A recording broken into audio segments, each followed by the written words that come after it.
Hello we I love now.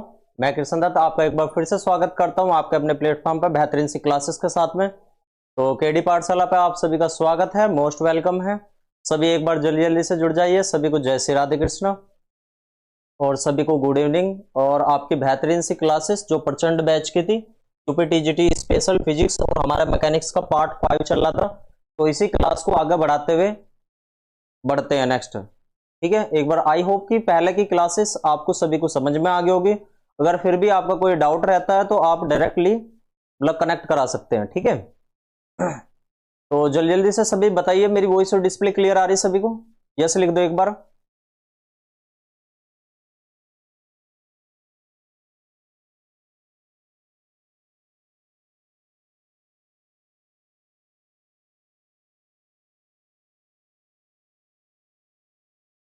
ठीक है, तो लास्ट टाइम पे मैंने कौन कौन सी चीजें समझाई थी तो मैं उसके बारे में बात कर लेता हूं।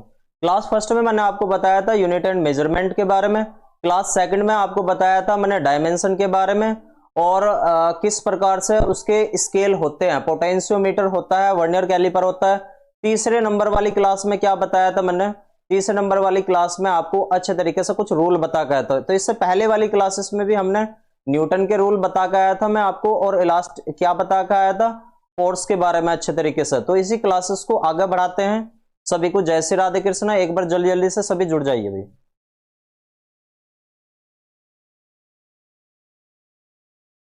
ठीक है जी, सभी को गुड इवनिंग है और सभी को जय श्री राधे कृष्ण। ठीक है, तो आज जो हम टॉपिक डिस्कस करने वाले हैं, मैं पहले उसी के बारे में आपको अच्छे तरीके से बता दूं कि हम कौन कौन सी चीजें आज डिस्कस करने वाले हैं। ये जो आपकी क्लास आज रहने वाली है फुल फिल थ्योरी की रहने वाली है। अब आप कहोगे सिर्फ मतलब क्वेश्चन की नहीं होगी, क्योंकि इसमें आज के में अगर आपको कंसेप्ट अच्छे तरीके से मैं समझाने में सक्षम रहा तो इसका मतलब है क्वेश्चन आपके आराम से धीरे धीरे बन जाएंगे। ठीक है, सभी एक बार जल्दी जल्दी से जुड़ जाइए, बस 1 मिनट का टाइम लेके फिर स्टार्ट करते हैं। तो आज की क्लास में मैं सबसे पहले कौन कौन सी चीजें डिस्कस करने वाला हूं वो वाली बता दूं। तो सबसे पहले आज मैं जो आपको बताने वाला हूं, प्रणाम जी। तो सबसे पहले आज मैं आपको जो बताने वाला हूं, सबसे पहले देखेंगे हम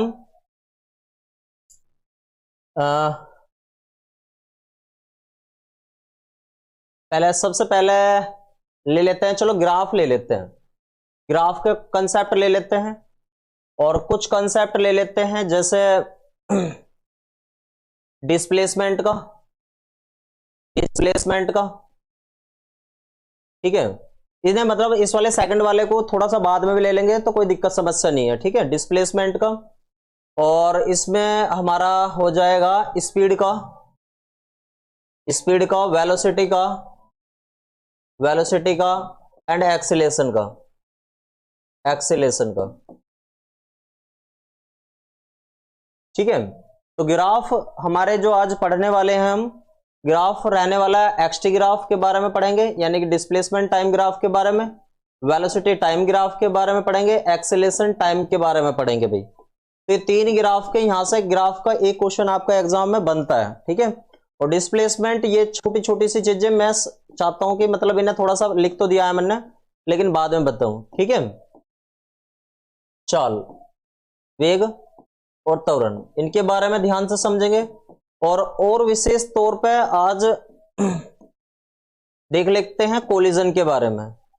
किसके बारे में? कोलिजन के बारे में। ठीक है, संघट के बारे में, और इसके टाइप के बारे में देख लेंगे कि कितने टाइप का होता है। यो इलास्टिक, इलास्टिक और अनइलास्टिक या इनइलास्टिक। इसे कहते हैं प्रत्यास्थ और अप्रत्यास्थ का, अप्रत्यास्थ का। ठीक है, तो ये सारी चीजें और अच्छे तरीके से देख लेंगे, और जो मैंने आपको लास्ट टाइम पे जो चीजें बताई थी और थोड़ा सा उनके बारे में डिस्कस कर लेंगे। तो सबसे पहले हम डिस्कस करने वाले हैं भैया ग्राफ के बारे में। सबसे पहले मैं ग्राफ से मैं आपको बता देना चाहता हूं, एक क्वेश्चन आपका इसका सिंपल फॉर्मेट के जितने भी टाइप के इसका क्वेश्चन बनेंगे ग्राफ से, वो मैं आपके साथ डिस्कस करने वाला हूं, और बहुत आसान हो जाएगा ग्राफ, कोई इतनी ज्यादा कठिन कहानी आपको नहीं लगेगी। ठीक है, तो सभी को जय श्री राधे कृष्णा जी, सभी का मोस्ट वेलकम है। सभी जो लेट भी जुड़े हैं सभी का मोस्ट वेलकम है। ठीक है, तो सबसे पहले हम ग्राफ के बारे में ही डिस्कस कर लेते हैं। जो हमारे सिलेबस में जो ग्राफ होते हैं वे 3 तरीके के ग्राफ होते हैं। ग्राफ कितने तरीके के होते हैं? 3 तरीके के, और इनसे रिलेटेड आपके क्वेश्चन भी पूछे जाते हैं। तो ग्राफ के बारे में अगर मैं आपसे कहूं तो सबसे पहले हम देखेंगे एक्सटी ग्राफ। एक्सटी ग्राफ इसे बोलते हैं time displacement, time displacement graph. ठीक है, इसे बोलते हैं समय विस्थापन ग्राफ। ठीक है, फिर इसके बाद हम देखेंगे वीटी ग्राफ। वीटी ग्राफ इसे बोलते हैं टाइम वेलोसिटी ग्राफ। जितने भी, मैं आपसे एक बात कह देना चाहता हूं, जितने भी आपके मैकेनिक्स में टॉपिक थोड़े कमजोर हैं या फिर आपके थोड़े बहुत मतलब ऐसा आप मानते हो उसमें डिफिकल्टी, आपको बहुत आसान लगने लग जाएंगे, बस आपको थोड़ा सा चीजों का वेट करना पड़ेगा कि मैं 1 बाय 1 ही करवाने वाला हूं। अब एक क्लास में तो पॉसिबल नहीं है ना। जैसे समय वेग ग्राफ, फिर इसके बाद है एटी ग्राफ। एटी ग्राफ इसे बोलते हैं क्या? Time acceleration graph. Time acceleration graph इसे बोलते हैं समय त्वरण ग्राफ। समय त्वरण ग्राफ। और फिर हम ग्राफ में और क्या देखने वाले हैं? प्लस कुछ एक्स्ट्राज क्वेश्चन देखने वाले हैं। एक्स्ट्राज क्वेश्चन देखने वाले हैं जो इन तीनों से ही रिलेट करके आने वाले हैं। तो सबसे पहले हम ग्राफ के तौर पर देख लेते हैं। ठीक है जी, धन्यवाद जी आपका। तो हम सबसे पहले देख लेते हैं टाइम डिस्प्लेसमेंट ग्राफ के बारे में, यानी कि एक्सटी ग्राफ के बारे में। तो सबसे पहले हम देख लेते हैं एक्सटी ग्राफ, और जितने भी क्वेश्चन इसके बनते हैं उन सभी चीजों के बारे में देख लेंगे। Time displacement graph. ठीक है, चलो जी इनके बारे में अच्छे तरीके से देख लेते हैं। टाइम डिस्प्लेसमेंट ग्राफ से कैसे कैसे एग्जाम में क्वेश्चन बनते हैं। देखो, सबसे पहले मैं आपको बता दूं, टाइम डिस्प्लेसमेंट ग्राफ एक्चुअल में 2 कोऑर्डिनेट के बीच में बना हुआ मिलेगा। एक तो एक्स एक्सिस के बारे में, एक वाई एक्सिस के बारे में। तो अब आपको लेने का तरीका ध्यान देना है भाई। तो सबसे पहले ये पहला क्वेश्चन आपका कैसे बनता है, थोड़ा सा ध्यान देना। यहाँ पे आपका हमेशा टाइम वेरी करता है। इधरली तरफ ने एक्स एक्सिस में हमेशा टाइम मिलेगा आपको। ये जो है हमारी एक्स एक्सिस में क्या मिलने वाला है? टाइम मिलने वाला है।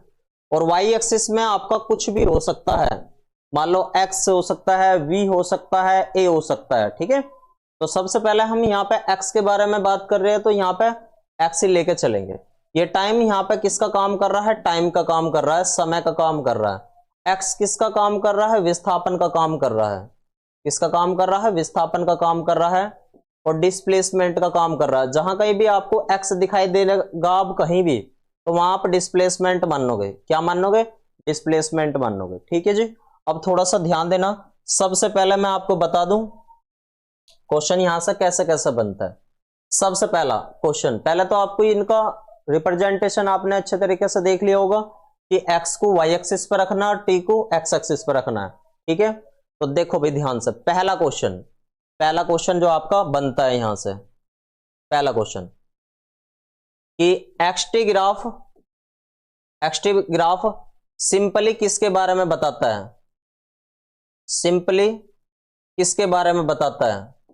तो आपको मैं बता दूं, एक्सटी जो ग्राफ होता है किसके बारे में बताता है? वेलोसिटी के बारे में बताता है। किसके बारे में बताता है? वेलोसिटी के बारे में। अब ये बात हमें कैसे पता लगे कि वेलोसिटी के बारे में बताता है? तो अब ध्यान देना भाई, यानी कि एक्सटी ग्राफ सिंपली तरीके से किसके बारे में बताता है? किस चीज के बारे में एक्सप्लेनेशन करता है? वेलोसिटी के बारे में। क्लियर हो गई वाली बात? वेग के बारे में बताता है। ठीक है, अब हम कैसे मानने कि सर वेग के बारे में बात बताता है? देखो भाई ध्यान से देखो, और चीज देखो, ध्यान देना भाई सबको। अगर मैं आपसे कहूं, जहां कहीं भी आपसे ये पूछा है कि एक्सटी ग्राफ का एक्सटी ग्राफ का स्लोप किसकी इंफॉर्मेशन देता है? स्लोप। तो एक्सटी ग्राफ का जो ढाल होता है वो किसकी इंफॉर्मेशन देता है? तो ध्यान देना भैया, सभी को ध्यान देना भैया। अब इसमें जो आता है, इसमें जो टर्म्स आती है, हमेशा एक्सटी ग्राफ में जो टर्म्स बनती है, पहले स्टेप पे जो टर्म्स बनती है वो एक्स एक्सिस के 45 डिग्री में मिलता है, यानी कि यहां से इसका एंगल कितना मिलता है? 45 डिग्री का मिलता है। कैसे मिलता है? 45 डिग्री का मिलता है ज्यादातर केस में। बाकी और कोई सा भी केस इसका अलग हो सकता है। वैसे स्पेशली तौर पे इसका जो है, जो ग्राफ चलता है वो कुछ इस प्रकार से चलता है, ठीक है, इस प्रकार से चलता है। अब एक्सटी ग्राफ का स्लोप किसके बारे में इंफॉर्मेशन देता है? ये वाला एग्जाम में क्वेश्चन पूछा हुआ है कि एक्सटी ग्राफ का स्लोप किसके बारे में इंफॉर्मेशन बताता है। तो ध्यान देना भैया, स्लोप का फॉर्मूला होता है m equal to tan theta, m equal to tan theta. और टेन थीटा आप सभी को पता होगा परपेंडिकुलर अपॉन बेस होता है, परपेंडिकुलर अपॉन बेस होता है, लंब बटे आधार होता है। कैसा होता है? लंब बटे आधार होता है। अब परपेंडिकुलर में अगर आप अच्छे तरीके से देखोगे तो परपेंडिकुलर में हमें किसकी है? एक्स है हमारे पास में। क्या है हमारे पास में? एक्स है। और बेस में जाकर देखोगे तो बेस में हमारे पास क्या है? टी है। तो एक्स बाई टी जल्दी से बताओ क्या होता है? एक्स बाई टी एक्चुअल में होता क्या है? तो आप देखोगे वेलोसिटी बनती है।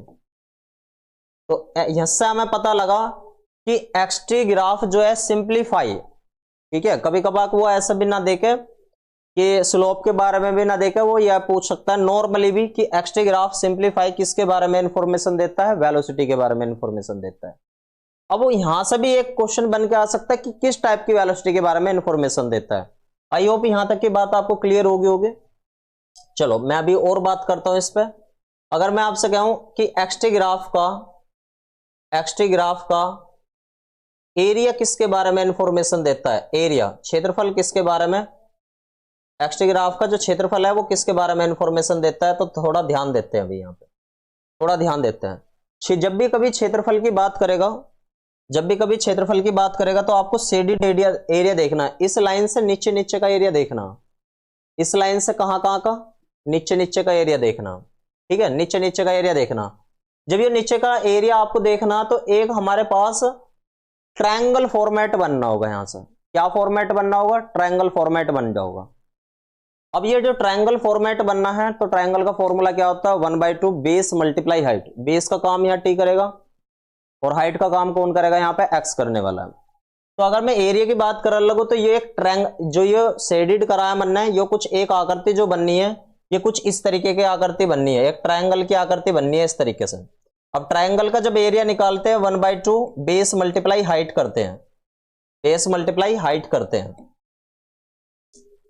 अब यहां से अच्छे तरीके से देखोगे बेस की वैल्यू कितनी दिखाई दे रही है आपको? टाइम दिखाई दे रही है, टाइम दिखाई दे रही है, मल्टीप्लाई, और हाइट की वैल्यू कितनी दिखाई दे रही है? यहाँ पे एक्स दिखाई दे रही है। तो यहां से आप कुछ भी कर लोगे, क्या कोई एक बढ़िया तरीके का रिजल्ट मिल रहा? नहीं मिल रहा। तो इसका मतलब है एक्सटी ग्राफ का एरिया कोई इंफॉर्मेशन नहीं देता। ये हमारा जो मेहनत करी हमने ये बेकार है, ठीक है, कोई जानकारी नहीं मिलने वाली, इससे कोई जानकारी नहीं मिलती, ठीक है, ये वाली बात समझ में आई। और आपको एग्जाम में कभी कभार एक क्वेश्चन और बन के पूछ लिया जाता है कि भैया एक्सटी ग्राफ जो होता है, एक्सटी ग्राफ में जो लाइन आती है वो टी के रेस्पेक्ट में, टी के या फिर एक्स एक्सिस के रेस्पेक्ट में कितने डिग्री का एंगल बनाती है? एक्स एक्सिस के रेस्पेक्ट में कितना एंगल बनेगा? जो एंगल की वैल्यू होती है, इसकी वैल्यू होती है 45 डिग्री। कितनी होती है? 45 डिग्री। राधे राधे जी, ठीक है, ये वाली बात क्लियर होगी सभी को। अब आपको मैं इस एरिया कुछ इसके बारे में थोड़ा सा और चीजें बताता हूं। अगर ये सारी बात आप सभी को क्लियर होगी हो तो सभी एक बार यस लिख देंगे, ठीक है जी। जल्दी बताओ, यहां से क्वेश्चन बनते हैं बढ़िया तरीके से, मतलब एक या दो क्वेश्चन आपका बनने की संभावना रहती है ग्राफ से, ठीक है। जल्दी से बताओ, कोई दिक्कत समस्या? और सारी चीजें अगर क्लियर होगी हो तो यस लिख दो, अगर कोई चीज बतानी हो तो रिपीट लिख देंगे, मैं दोबारा से इन बातों को एक्सप्लेन कर दूंगा, ठीक है? जल्दी जल्दी से बताओ भाई।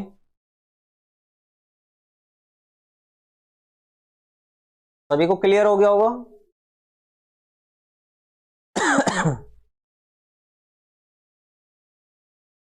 अभी एक्स टी ग्राफ का जो मैंने यहाँ पे वेलोसिटी लिखा है, मैं देखना चाहता हूं किस टाइप की वेलोसिटी के बारे में बातचीत हो रही है, ठीक है?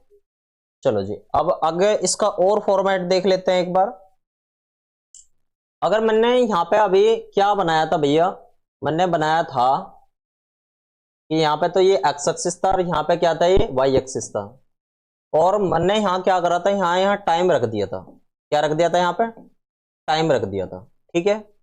और यहाँ पर क्या रखा था एक्चुअल में, यहाँ पे क्या रखा था, एक्स रखा था, डिस्प्लेसमेंट रखा था, ठीक है? और बिल्कुल सर रिपीट कर दीजिए, अभी बस अभी रिपीट कर दे रहा हूं, अभी रिपीट कर दे रहा हूं बस। और ये एक बिल्कुल स्ट्रेट लाइन आई थी यहां से,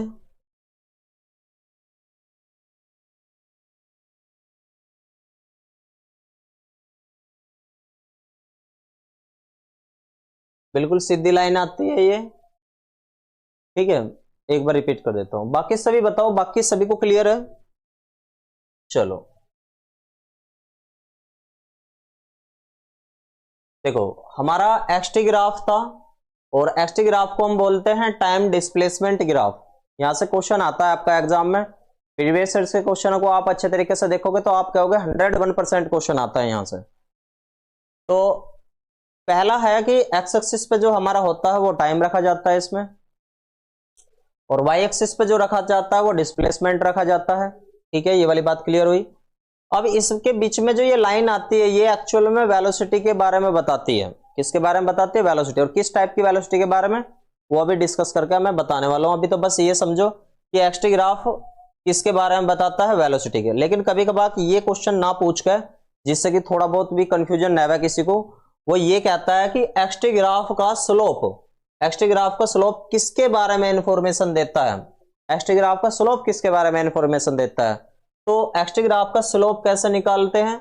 स्लोप को बोलते हैं ढलान, और ढलान हमारा मिलता है tan थीटा में। आपने मैथमेटिक्स में पढ़ा होगा m = tan थीटा, या y2 - y1 / x2 - x1, ऐसा भी पढ़ा होगा, पढ़ा है ना आपने? स्लोप का फॉर्मूला जब ये पढ़ा होगा, ध्यान दो भाई, आपने स्लोप का फॉर्मूला ये भी तो पढ़ा होगा, y2 - y1 और x2 - x1। तो एक्चुअल में वाई ये किसे रिप्रेजेंट करता है? वाई एक्सिस को। ये किसे रिप्रेजेंट करता है? एक्स एक्सिस को। वाई एक्सिस पे क्या है आपका? एक्स है, और एक्स एक्सिस पे क्या है हमारा? बेस है, यानी कि एक्स है। अब देखो वाई का यहाँ पे परपेंडिकुलर अपन बेस लगाएंगे तो x/t बनेगा। क्या बनेगा? x/t बनेगा। जब यहाँ पे ये x/t है तो डिस्प्लेसमेंट अपॉन टाइम हमेशा वेलोसिटी होती है। ऑप्शन में आपको स्पीड भी मिल सकता है, स्पीड तुरंत कट कर देना, क्योंकि डिस्प्लेसमेंट अपॉन टाइम हमेशा वेलोसिटी होता है, ठीक है? क्लियर होगी? क्योंकि डिस्प्लेसमेंट एक कैसी है? वेक्टर क्वांटिटी है, ठीक है? और v भी कैसी काम करेगी यहाँ पे? Vector quantity. अगर x के स्थान पर कोई और कहानी बनती तो तब यहाँ पे हम स्पीड कह सकते थे, ठीक है? तो ये वाली बात क्लियर होगी, ये वाली बात क्लियर होगी। और ये वाला क्वेश्चन भी पूछ लेता है कि एक्स ग्राफ में जो ये एक लाइन आती है टी के, या फिर कह सकता है या तो समय के कह देगा, या एक्स एक्सिस के रेस्पेक्ट में कितने डिग्री का एंगल बनाती है ये वाली लाइन, स्ट्रेट लाइन जो आती है। या कभी कभार ऐसा बना के दे देता है कि एक 45 डिग्री के एंगल पे टाइम के रेस्पेक्ट में एक स्ट्रेट लाइन आ रही है, तो वो ग्राफ किसका हो सकता है? तो वो ग्राफ किसका हो सकता था? हमारा टाइम डिस्प्लेसमेंट का। क्लियर हो गया सभी को? और दूसरा क्वेश्चन बनता है यहां से क्षेत्रफल के बारे में।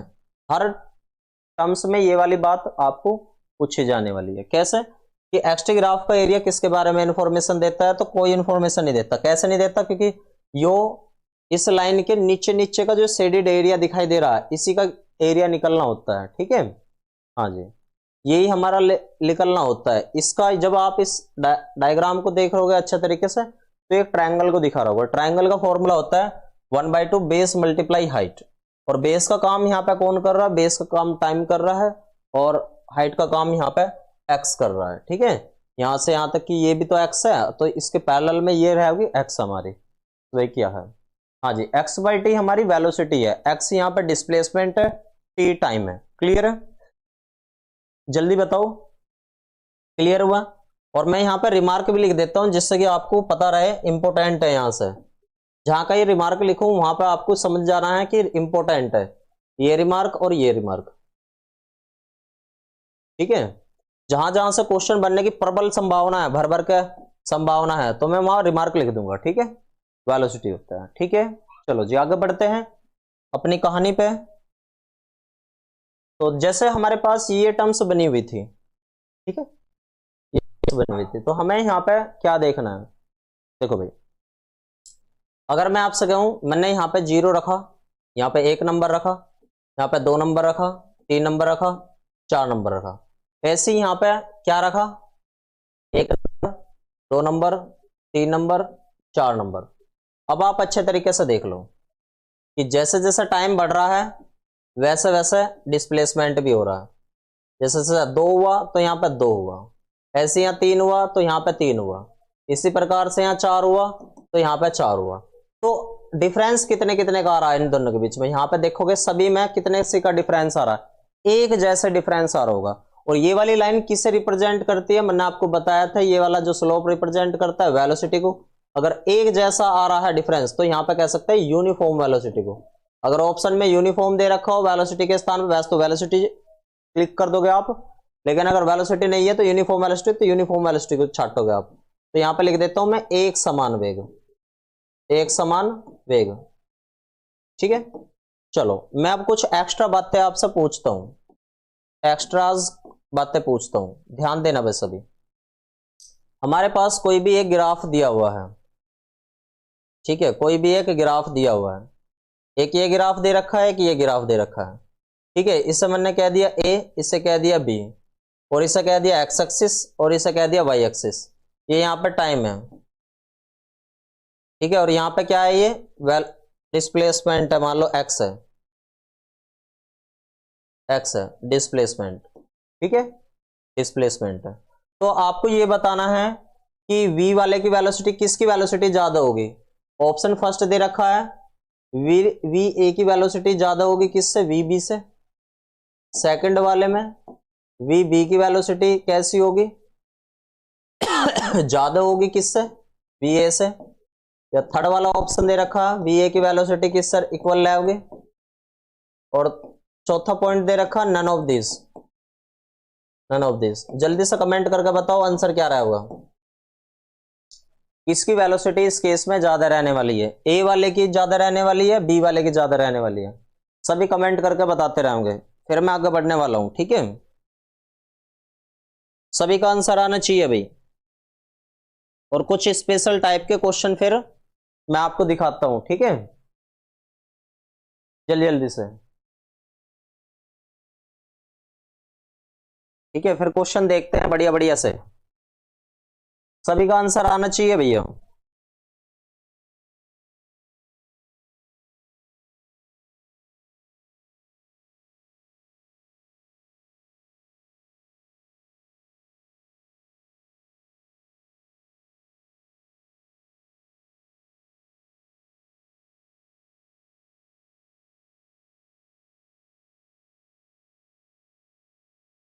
जल्दी जल्दी से बताएंगे भाई, क्या आंसर आना स्टार्ट हुआ है भाई,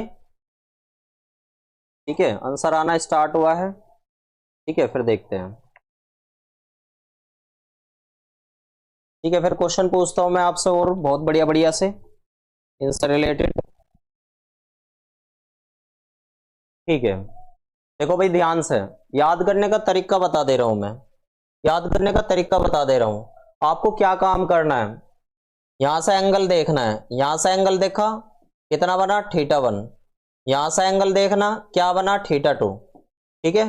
अब एक बार जल्दी से बताओ θ2 की वैल्यू, θ2 की वैल्यू किससे है, θ1 से ज्यादा है। देखना एक बार एंगल, मैं ऐसे मान के चलता हूं, ये मान लो 30 डिग्री है और मान लो ये 60 डिग्री है, तो जितना ज्यादा एंगल होगा ऊपर से रपट के उतना तेजी से आएगा। मान लो आपने यहाँ पे कोई एक बॉल रखी और एक बॉल यहां पे रखी, तो कौन सी बॉल तेजी से नीचे आएगी, कौन सी बॉल तेजी से नीचे आएगी, जिसका एंगल कैसा होगा, सबसे ज्यादा होगा, ठीक है, तब बीटा में ज्यादा है, इट्सो में भी, ठीक है। तो थीटा इसका ज्यादा है, तो इसका मतलब है यहां पे एंगल कैसा हो सकता है, एंगल जितना ज्यादा होगा, लेकिन ये वाली बात केवल 90 डिग्री तक लगेगी, एंगल जितना ज्यादा होगा वेलोसिटी उतनी ज्यादा रहने वाली है, वेलोसिटी उतनी ज्यादा रहने वाली है, बस केवल 90 तक, 90 डिग्री तक, 90 डिग्री के बाद उल्टा हो जाएगा, ये लिमिटेशन है इस बात की, ठीक है। अगर सभी को क्लियर हो गया हो तो जल्दी से बताओ, ठीक है। तीसरा, तो ये वाला तो कौन सा किसका, वी बी की वेलोसिटी कैसी रहने वाली है, यहाँ पे ज्यादा रहने वाली है वी ए से, तो वी ए से वी बी की वैल्यू, ये कट हो गया, ये राइट हो गया, ये कट हो गया, ये कट हो गया, जल्दी से बताओ किस किस का एक्चुअल में ठीक था ये वाला, ठीक है, जल्दी जल्दी से बताओ किस किस का ठीक था ये, क्लियर हुआ सभी को। अच्छा, ए ग्रेटर रहा होगा बी से ए ग्रेटर रहा होगा बी से, जल्दी जल्दी से बताओ भाई, क्लियर हुआ सभी को, अगर क्लियर ना हुआ तो दोबारा से रिपीट कर दूंगा, क्वेश्चन बड़ा बेहतरीन था और बढ़िया क्वेश्चन था वो, सभी बताओ जल्दी जल्दी से, किसकी वेलोसिटी ज्यादा रहेगी यहाँ पे, क्योंकि बी वाले का एंगल कैसा है, ज्यादा है, 90 डिग्री तक के केस में देखना है, ठीक है। चलो आगे बढ़ते हैं। अब एक चीज और पूछता हूं मैं, एक क्वेश्चन हो रहा है आपका, एक क्वेश्चन हो रहा है, आपको ध्यान से देखना है भाई। अगर गलती से ऐसा हो गया, गलती से ऐसा हो गया कि अगर हमारा यहाँ टाइम टी है और यहाँ पे एक्स है, तो इस प्रकार से मतलब ए इस तरीके से आ गया, तो इसका क्या मतलब है, ठीक है सभी का, तो जल्दी से बताओ इस बात का क्या मतलब है। तो इस बात का पहला ऑप्शन दे देता हूं, यूनिफॉर्म वेलोसिटी शो कर रहा है ग्राफ, यूनिफॉर्म वेलोसिटी शो कर रहा है, शो कर रहा है ग्राफ। दूसरा, कोई चीज रेस्ट में ये इस बात को बता रहा है, या दोनों, यूनिफॉर्म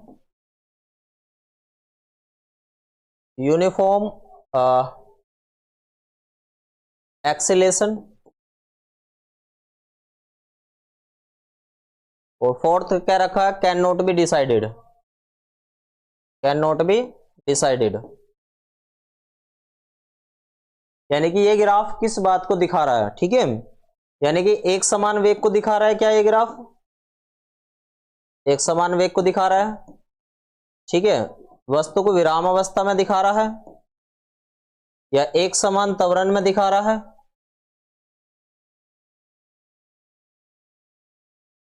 और निर्धारित नहीं कर सकते, निर्धारित नहीं कर सकते। जल्दी बताओ, मैं देखना चाहूंगा किसका राइट आंसर है। जब भी ऐसा क्वेश्चन आपको मिल जाए और थोड़ा सा भी डाउट हो रहा हो, तो ऐसे क्वेश्चनों का स्लोप निकाल कर देख लियो, क्योंकि वेलोसिटी के बारे में इंफॉर्मेशन स्लोप ही देता है। m बराबर क्या होता है, tan थीटा, क्या होता है, tan थीटा। यहाँ पे देखो स्लोप का मतलब ही ढलान होता है, स्लोप का मतलब ही क्या होता है, ढलान होता है। अब यहाँ पे अगर आपने कोई भी मान लो, यहाँ पे कोई मान लो वस्तु रखी है, आपने कोई भी गेंद रखी है, कोई भी चीज, ठीक है, यहाँ पे रख लो, इस जगह रख लो, इस जगह रख लो, कोई ढलान दिखाई दे रहा, एक जैसा है, बिल्कुल एक जैसा फंटा है। यहाँ पे किसी गेंद को रखोगे यहीं पे रुकी रह जाओगे, यहाँ पे किसी गेंद को रखोगे यहीं पे रुकी रह जाओगे। यहाँ से ढलान का मतलब ही एंगल होता है, ढलान का मतलब ही एंगल होता है। तो इसका मतलब है थीटा यहाँ पे कितना कितना है, 0 डिग्री का है। तो m कैसा बनेगा, m बराबर tan 0। अब tan 0 क्या बनेगा भाई, जल्दी से बताओ, tan 0 किसकी वैल्यू होती है, निकाल कर देख लो, sin 0 बटे cos 0, और sin 0 की वैल्यू क्या बनती है, 0, और ये 1, तो क्या बनेगा यहाँ पे, 0 बनेगा। ढलान कितना है हमारा, 0। अब ढलान ही हमारा 0 है, ढलान ही जब हमारा 0 आ जाए तो इसका मतलब है ये चीज रेस्ट में है। मान लो यहाँ पे किसी भी चीज को रख कर देखोगे ना, लुढ़क नहीं की ना, क्योंकि फंटा बिल्कुल सेम है, जैसा बिल्कुल समतल फर्श पे कोई चीज रख दोगे आप, है ना, तो एक टाइम पे, या फिर ऐसा भी देख लो और आसान तरीका बता दूं, यहां पे 0 है, यहां पे क्या है, यहां पे देखो 1 आ गया, यहां पे 2 आ गए, यहां पे 3 आ गए, यहां पे 4 आ गए, यहां पे 5 आ गया। यहां पे देख लो 1 हो गया, 2 हो गया, 3 हो गया, 4 हो गया। ठीक है, एक सेकंड में देखो, एक सेकंड में कहां थी, इसका डिस्प्लेसमेंट कितने नंबर पर हुआ, 4 पे। फिर 2 सेकंड में कितने पे है, 4 पे। 3 सेकंड में कितने पे है, 4 पे। डिस्प्लेसमेंट x पे ही है, 4 नंबर पे रुकी हुई है, 4 नंबर पे रुकी हुई है, 4 नंबर पे रुकी हुई है। 4 सेकंड में देखोगे तब भी 4 नंबर पे रुकी हुई है। यानी कि जब ये रुकी हुई है एक जगह तो स्टॉप कंडीशन होगी ना, होगी, जल्दी बताओ, तो स्टॉप कंडीशन होगी। और जब ये स्टॉप कंडीशन होगी तो इसका मतलब है वो कैसे रहेगी, रेस्ट में रहेगी। तो इसका राइट आंसर क्या बनेगा भाई, बी ऑप्शन बनेगा। जल्दी से कमेंट करके बताओ सभी को क्लियर हुआ या नहीं हुआ। दोबारा रिपीट करना होगा तो दोबारा रिपीट कर दूंगा, ठीक है। फिर नहीं तो फिर मैं अगले क्वेश्चन की तरफ बढ़ता हूं कि डिस्प्लेसमेंट से मतलब एक्सटी ग्राफ से और कितने क्वेश्चन यहां से बनते हैं। एक बार जल्दी जल्दी से थंब करके बताओ भाई, ठीक है। क्लियर हो गया होगा सभी को।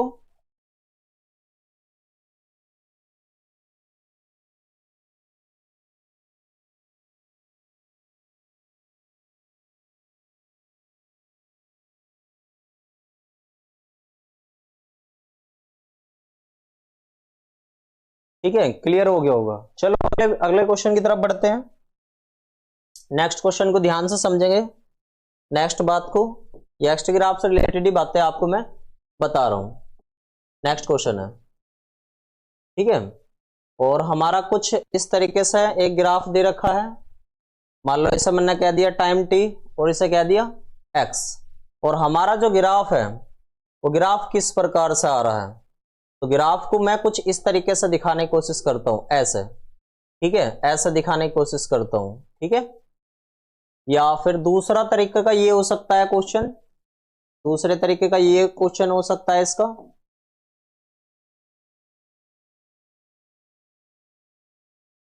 ऐसा हो सकता है, ठीक है। टाइम t है, ये डिस्प्लेसमेंट x है। तो ग्राफ क्या शो कर रहा है टाइम के साथ, फिर सर वेलोसिटी तो है टाइम के साथ, sir yes sir is clear. Time के साथ वेलोसिटी कहां पर है, कौन से में, इसमें कह रहे हो टाइम के साथ वेलोसिटी कहां है, ये सब डिस्प्लेसमेंट है। डिस्प्लेसमेंट किस, डिस्प्लेसमेंट का मतलब है कहां पे वो रखी हुई है। डिस्प्लेसमेंट तो एक जगह ही रखा हुआ है, 4 नंबर पे रखी हुई है कोई चीज, है ना, तो वेलोसिटी नहीं आएगा, ठीक है। फिर भी कोई डाउट हो तो आप पूछ लो, कोई दिक्कत नहीं है। तो यहां पे अगर आप अच्छे तरीके से देखोगे तो आपको इसमें क्या बताना है, ग्राफ क्या शो कर रहा है। पहला आपको बताना है यूनिफॉर्म वेलोसिटी शो कर रहा है, यूनिफॉर्म वेलोसिटी शो कर रहा है, ठीक है। दूसरा वेलोसिटी डिक्रीज शो कर रहा है। तीसरा वेलोसिटी इंक्रीज शो कर रहा है, इंक्रीज शो कर रहा है। फिर इसके बाद आपको बताना है कैन नॉट बी से, कैन नॉट बी से। जल्दी से कमेंट करके बताओ, कोई दिक्कत समस्या हो तो पूछो, ठीक है।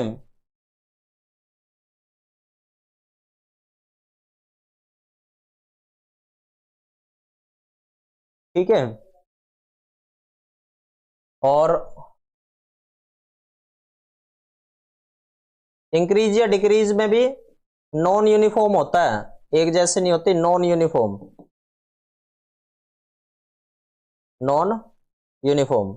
हिंदी में क्या होगा, हिंदी में बता दूंगा, एक समान वेग दिखाएगा, टाइम के साथ वेलोसिटी बढ़ रहा है। पहले क्वेश्चन में देखो टाइम के साथ वेलोसिटी बढ़ रहा है घट रहा है,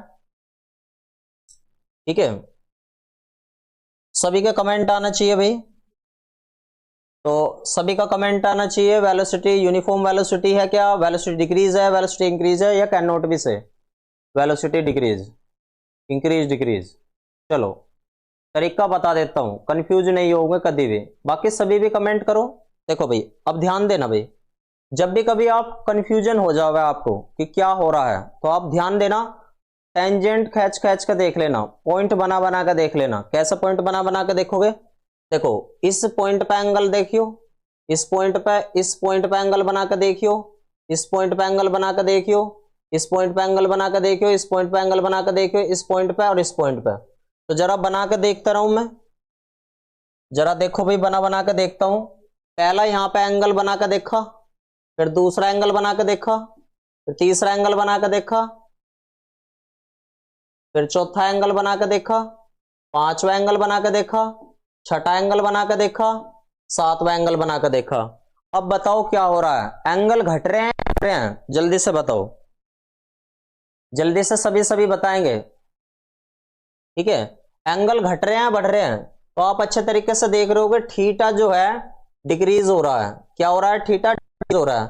मैंने आपको क्या बताया था कि भैया थीटा अगर इंक्रीज होगा तो वेलोसिटी बढ़ेगी, और थीटा यदि डिक्रीज होगा तो वेलोसिटी घटेगी। बताया था ना पीछे अभी। तो थीटा अगर घट रहा है तो वेलोसिटी कैसी होगी? वेलोसिटी घटेगी, वेलोसिटी घटेगी। क्लियर हुआ? तो नॉन यूनिफॉर्म तो बिल्कुल भी नहीं है। क्या वेलोसिटी डिक्रीज हो रही है? नॉन यूनिफॉर्म, बिल्कुल सही कह रहा, वेलोसिटी घटेगी। यहां पे बना के देखो कट, और कैन नोट बी से कट। क्लियर हुआ? अगर सभी को क्लियर हुआ हो तो जल्दी से बताओ। ठीक है सर, टेंजेंट तो सरफेस से लेंगे। हाँ जी, यही मेन बात होती है। जब कभी आप इस तरीके के टेंजेंट खींचते हो ना, तो पॉइंट सब यहां से मूल बिंदु से लेते हैं एंगल के टेंजेंट। ठीक है, क्लियर है सभी को? अब अगले वाले का आंसर बता दो तो जल्दी से। यही ऑप्शन है। ठीक है भैया, यही ऑप्शन है, आ जाना चाहिए सभी का आंसर।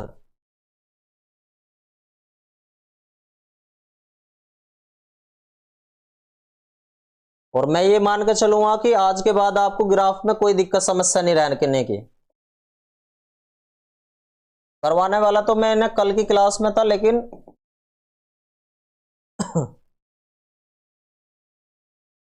बिल्कुल सेम ऑप्शन है, वेलोसिटी इंक्रीज और नॉन यूनिफॉर्म।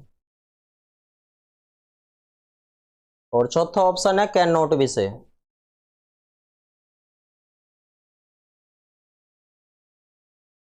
ठीक है, ये जितने भी केस मैं आपको बता दे रहा हूं, ये जितने भी केस है ये सभी 90 डिग्री तक के लिए लगेंगे। अभी केस फेल करने वाला हूं मैं, यानी ये चलो बाद में बताता हूं इस बारे में। देखो भैया ध्यान से, मैं इस पॉइंट पे देख गया, टेंजेंट खींच खींच के देख लो, पॉइंट की बना बना के हर पॉइंट पे देख लो।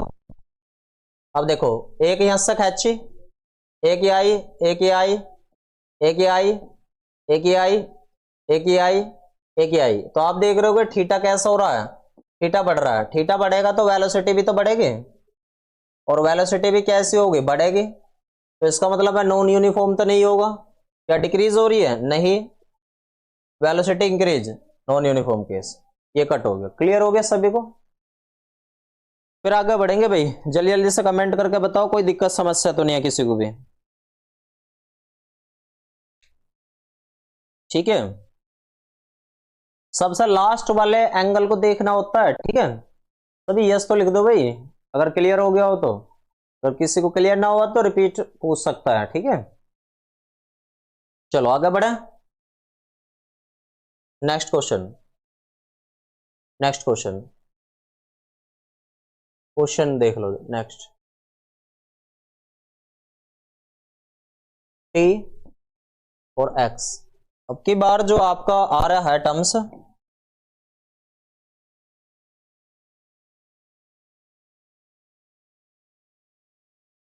ये है।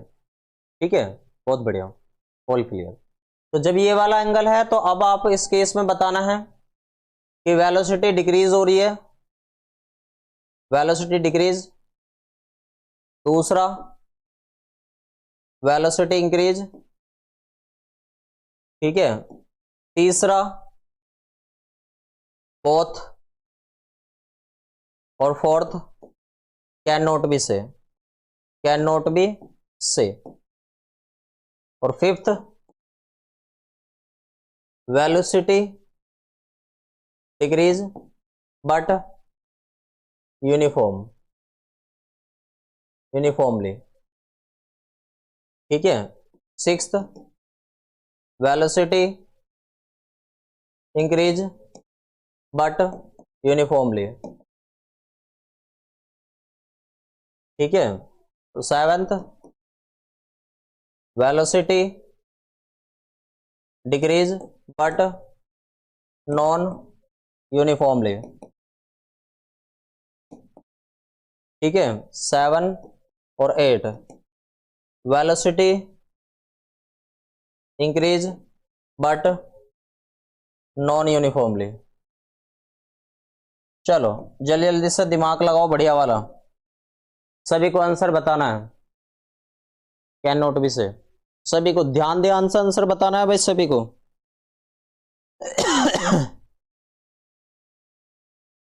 ठीक है,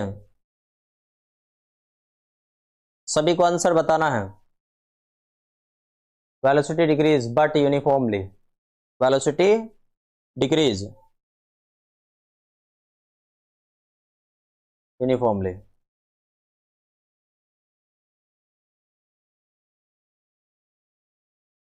ठीक है भाई, सभी बताओ भाई, क्वेश्चन तो दिख रहा होगा। वॉट टाइम टू चेंज ही नहीं हो रहा है। ये तो है, केमिस्ट्री ना पढ़ी तुमने, लाल में पीला मिलाकर नीला निकालते हुए। ऐसी आज फिजिक्स में भी है, डंडा थोड़ा तिरछा कर देंगे तो उल्टा कह देंगे, जैसे वहां पे सभी कह दे ना अपवाद हो गया, एस्पेक्शन है, ऐसे यहाँ भी एस्पेक्शन के बारे में बात हो रही है फिजिक्स में भी, है ना। केमिस्ट्री बहुत पढ़ ली फिजिक्स में, कुछ फिजिक्स में भी नियम फेल करते का देखो, है ना। चलो जल्दी जल्दी से बताओ, पर ज्यादातर फिजिक्स में आपने देखा होगा सारी चीजें ना बिल्कुल एक्यूरेटली चलती हैं, मतलब नियम होते हैं। वेलोसिटी डिक्रीज बट यूनिफॉर्मली, ध्यान देना भाई। क्वेश्चन कैसे सोल्व करेंगे, जब भी ऐसे वाले टर्म्स आपको दिखाई दे जावे, मैंने आपको क्या कहा था, जब यहाँ पे एक पॉइंट लिखा था, ध्यान देना भाई सभी, यहाँ पे मैंने यहाँ पे क्या लिखा था, ये वाला जो स्टार पॉइंट लिखा था, मैंने इस वजह से लिखा था कि भैया ये सारा केस एंगल बढ़ेगा, एंगल बढ़ेगा, एंगल बढ़ेगा तो वेलोसिटी भी बढ़ेगी, एंगल घटेगा तो वेलोसिटी भी घटेगी। ठीक है, हाँ, बट 90 डिग्री के केस तक, और बिल्कुल प्रैक्टिकली बताऊंगा उसे, बेफिक्र रहो। अब देखो ध्यान से, देखो ध्यान से, खुद सोच कर देखना, खुद सोच कर देखना, यहां से इसका एंगल देखो एक बार, यहां से इसका एंगल बना कर देखो कितने डिग्री का एंगल बनना होगा। यहां से अगर इसका बिल्कुल इस पॉइंट पे अगर मैं देखने लगू ये 90 होगा, तो ये जो एंगल बनना है थीटा जो बनना है, थीटा जो बनना है कितने डिग्री से, 90 डिग्री से ज्यादा बनना है।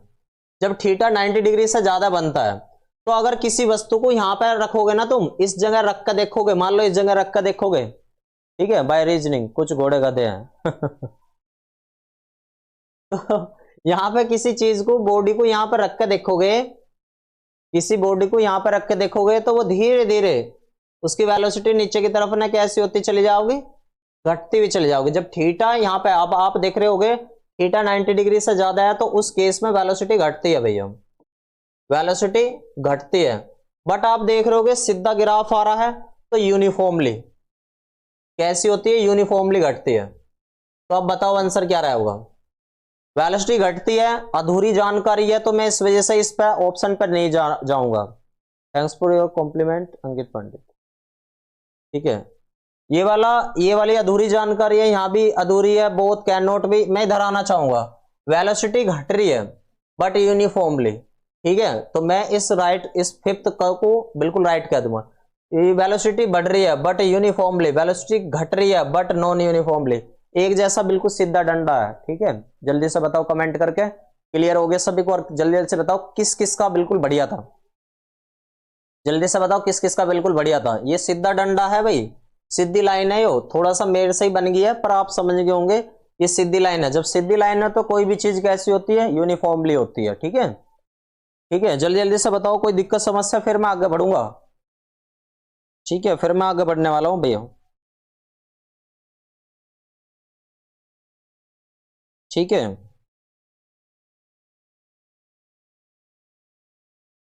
जिस क्वेश्चन में समय वेलोसिटी डिक्रीज हुई है प्लीज रिपीट कर दे, जिस क्वेश्चन में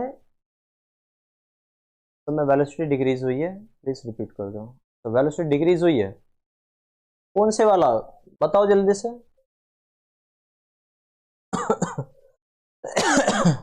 देख लो भाई कौन सा था, देख लो एक बार ये सारे। अच्छा यहाँ पे कह रहे हो वेलोसिटी किस में डिक्रीज हुई थी, वेलोसिटी ये रहा थीटा, पर ये जो है ना मतलब 90 डिग्री से इंगे के एंगल थे इनके, अगर एंगल लगा लगा के देखोगे तो 90 डिग्री से है ना। क्लियर हो गया? सभी कमेंट करके बताओ क्लियर हो गया सभी को, फिर मैं आगे बढ़ता हूं। ठीक है, अगले ग्राफ पे प्रस्थान कर लेंगे भाई, अगले ग्राफ पे प्रस्थान करते हैं। अगर आप सभी की अनुमति हो तो अगले ग्राफ पर प्रस्थान करते हैं, और ग्राफ का नाम लिखते हैं वीटी ग्राफ। इसे बोलते हैं velocity time graph, velocity time graph.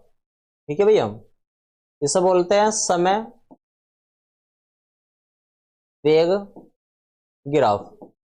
ध्यान देंगे भाई सभी, देखो भाई ध्यान देंगे भाई, यहां पे पहला फॉर्मेट जो बनता है इसका, कहां से क्वेश्चन आता है ध्यान देंगे। हमेशा मैंने आपको बताया था एक्स एक्सिस पर टाइम ही पड़ा रहेगा, और वाई एक्सिस पे हमेशा आपको दूसरी वाली टर्म्स मिलेगी जो इसकी वेलोसिटी है। ठीक है, किसकी है? वेलोसिटी है। ठीक है, अब देखो इसमें विशेषकर आपसे ये पूछा जाए कि मान लो इसमें जो एक सीधा डंडा आता है, बिल्कुल सीधा, क्या आता है? बिल्कुल सीधा डंडा आता है, बिल्कुल ऐसा आता है मतलब इसका ग्राफ। तो क्वेश्चन कैसा बनता है, पहला क्वेश्चन देख लो, और मैं यहां रिमार्क भी लिख देता हूं, काफी महत्वपूर्ण है। ठीक है, काफी महत्वपूर्ण बात है, बहुत अच्छे से समझ में आ गया, ये टॉपिक मेरा वीक था, बेफिक्र रहो। हाँ जी बिल्कुल आगे बढ़ देंगे, थोड़ा और बता दो। थोड़ा और क्या बताना है, सारा तो बता दिया है, कैसे बताना है आप एक्सप्लेन करके बताओ कि कौन सी चीज आपको समझ में नहीं आई, फिर मैं वहीं से आपको बताऊंगा।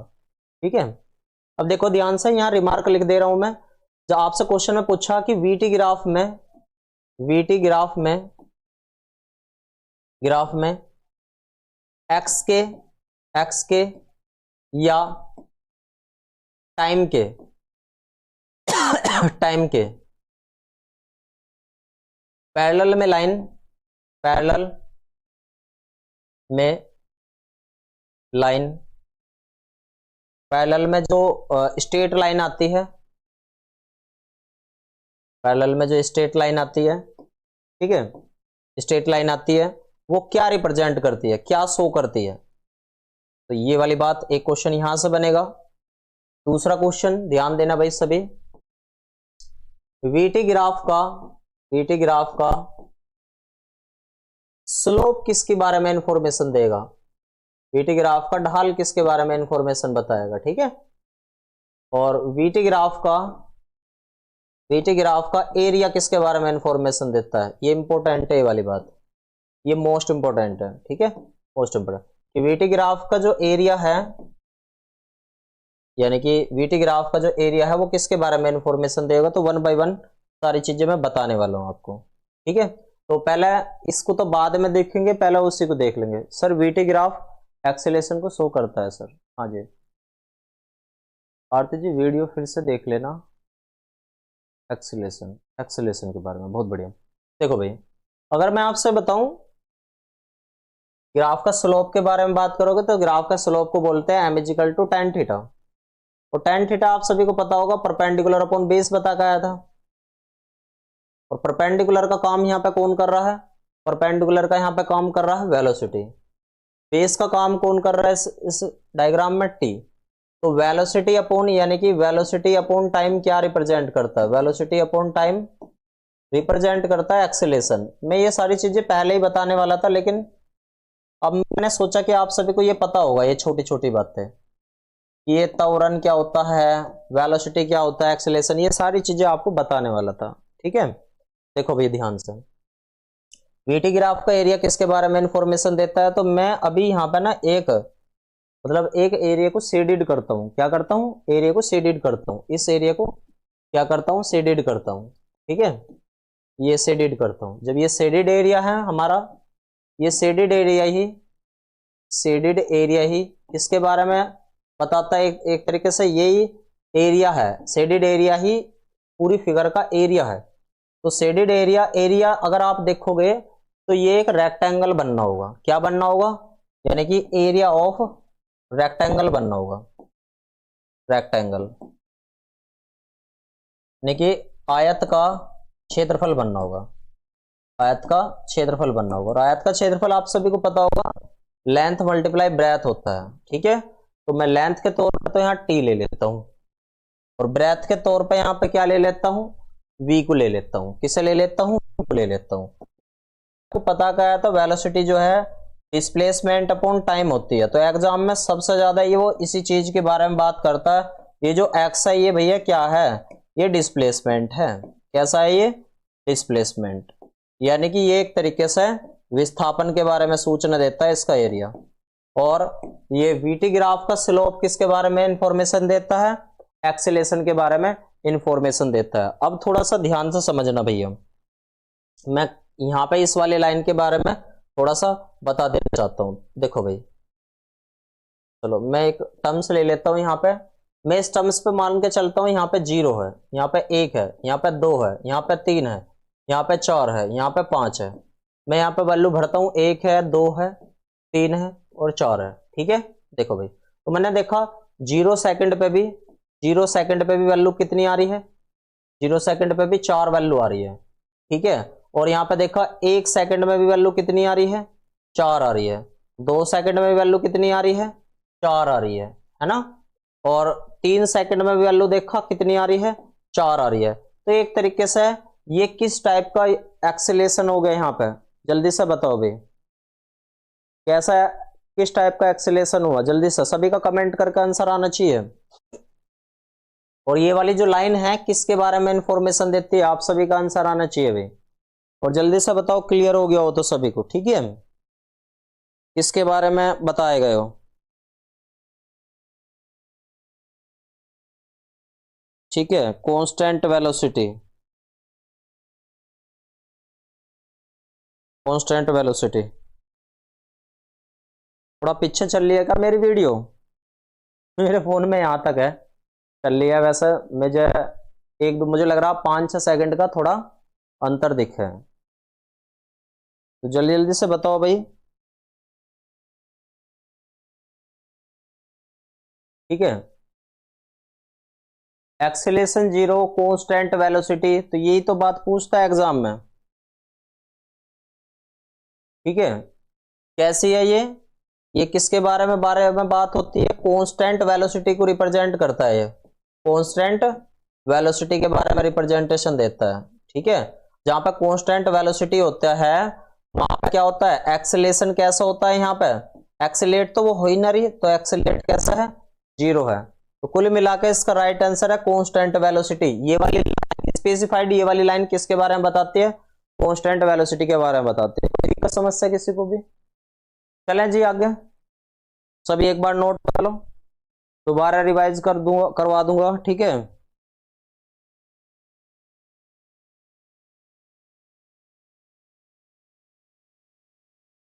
ठीक है, जल्दी जल्दी से बताओ भाई।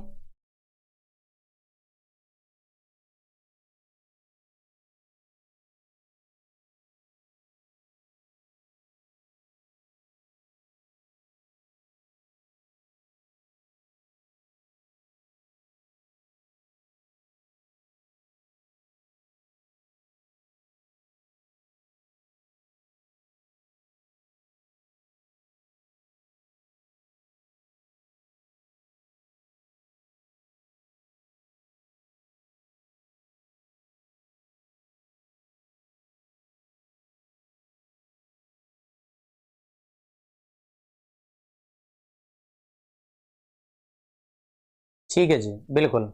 चलो जी आगे बढ़ते हैं, वीटी ग्राफ के अगले केस की तरफ देखते हैं।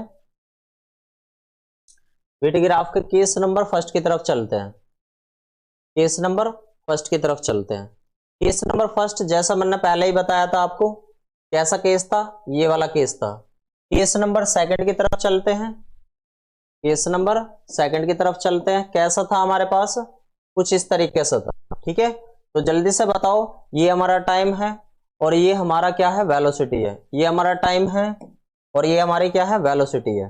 तो अब आप ये वाली मैंने आपको बताया था, ये जो कोई लाइन होती है ये एक तरीके से एक्सेलेरेशन के बारे में बताती है। तो आपको इनमें बताना है कि एक्सेलेरेशन बढ़ रहा है या घट रहा है। ए की वैल्यू बढ़ रही है, दूसरा ए की वैल्यू घट रही है, तीसरा कैन नॉट बी से, ठीक है, और चौथा रिटार्डेशन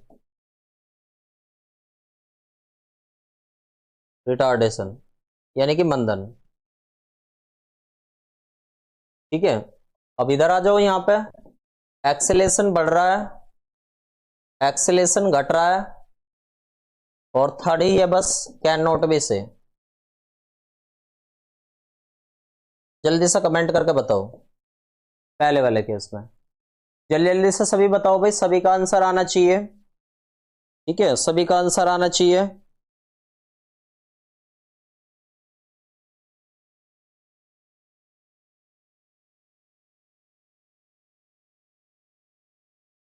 ठीक है, सभी का आंसर आना चाहिए भाई। पहले वाले केस में देखो, पहले मैंने आपको क्या बताया था, आप एंगल खींच खींच के देख लोगे भाई, इनमें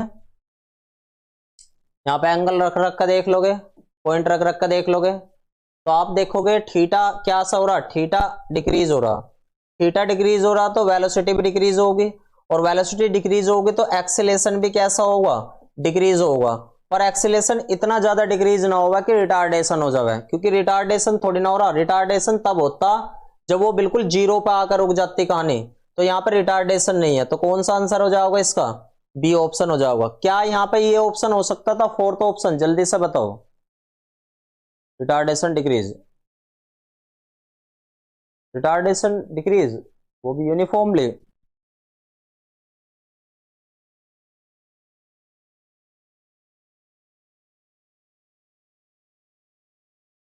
देखा हमने, जैसे हमने इस पॉइंट को रखकर देखा तो यहां से देखोगे थीटा बढ़ रहा है, थीटा बढ़ रहा है तो वेलोसिटी बढ़ेगी, और वेलोसिटी बढ़ रही है तो एक्सीलरेशन उसमें हो रहा है, एक्सीलरेशन उसमें हो रहा है, तो इसका क्या आंसर हो जाएगा, ए ऑप्शन पहले का, एक्सीलरेशन डिक्रीज। सभी बताओ, रिटार्डेशन तब होता है जब वो घटते हुए जीरो पे आ जाए।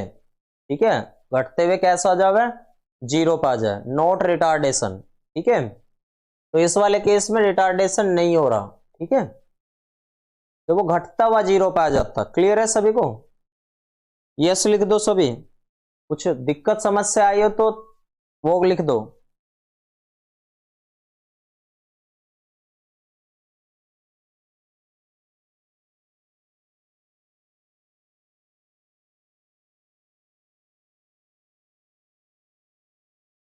ठीक है, तो रिटार्डेशन का भी ग्राफ दिखा दे, वो तब होगा जब जैसे मान लो कोई चीज, जैसे कोई चीज बहुत कम केस में रिटार्डेशन का ग्राफ बनता है जब कोई बिल्कुल जीरो पे आकर रुके, वो ऐसा हो सकता है। ठीक है, जब वो जीरो पे आकर रुके, मतलब यहां पे आकर रुके, घटते हुए घटते हुए घटते हुए घटते हुए कहां पे आ रही है, वो जीरो पे आकर रुक रही है। ठीक है, तब ये वाले। चलो आगे बढ़ते हैं नेक्स्ट क्वेश्चन की तरफ, नेक्स्ट क्वेश्चन की तरफ। इसी का लास्ट केस, इसी का लास्ट केस कौन से वाला, ये वाला। ठीक है, यहां पर टी है और हमारा यहां पर क्या है, वी है।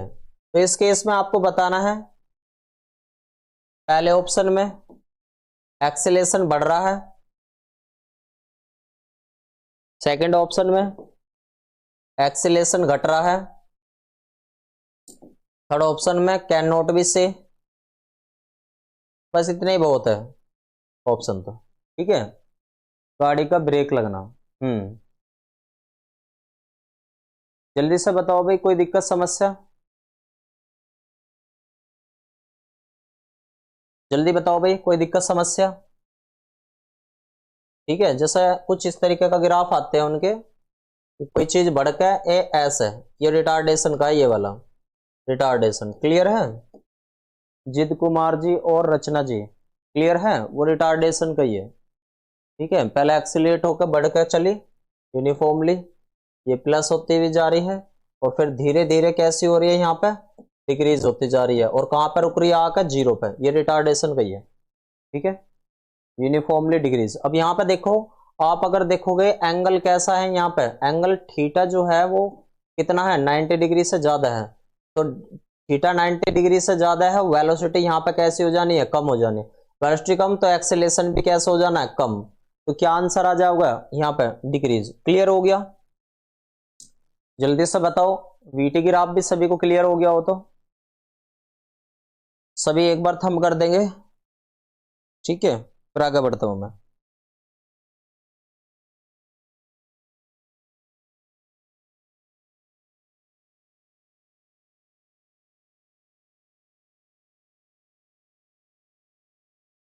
ठीक है, ये चलो एक केस और देख लो इसका, छोटा सा एक केस और देख लो। अगर ऐसा आ गया, मान लो ऐसा आ गया, ये टी और वी है, तो किस टाइप का एक्सेलेरेशन है, यूनिफॉर्म है या नॉन यूनिफॉर्म है, बस ऐसा बता दो। यूनिफॉर्म या यूनिफॉर्म या non uniform, non uniform acceleration, ये बताना। यूनिफॉर्म है या नॉन यूनिफॉर्म, जल्दी से कमेंट करके बताओगे। रिटार्डेशन का भी ग्राफ आपको समझ में आ गया, बाकी जितने भी सारी चीजें क्लियर हो गई हो तो सभी एक बार यस लिख दो भाई। ठीक है, सभी एक बार यस लिख दो। जो पहली बार मतलब बिना पढ़ रहे होंगे, मैं डेफिनेटली कह सकता हूं उन्हें समस्या आई होगी, या उन्होंने इससे रिलेटेड क्वेश्चन एग्जाम में ना आज तक सोल्व करे हो, ना कभी देखे हो, तो उन्हें दिक्कत आई होगी। और जिसने एक बार क्वेश्चन देख लिए होंगे या फिर गलत करके आए होंगे एग्जाम में, उन्हें ये चीज बहुत बेहतर तरीके से इन चीजों की कीमत समझ में आ गई होगी कि ये जो कंसेप्ट चल रहा है ये कितना ज्यादा महत्वपूर्ण है। ठीक है, ये कितना ज्यादा महत्वपूर्ण है। तो ये यूनिफॉर्म एक्सेलेरेशन को रिप्रेजेंट करता है, इसे नहीं करता। क्लियर हो गया? अब मैं एक्सेलेरेशन वाले ग्राफ पर जाता हूं। ठीक है, ठीक है, एक्सेलेरेशन वाले ग्राफ पे जाता हूं। ठीक है, चलो बढ़ते हैं नेक्स्ट पे। अब देख लेते हैं eighty graph, time acceleration, time acceleration graph. ठीक है, समय त्वरण ग्राफ,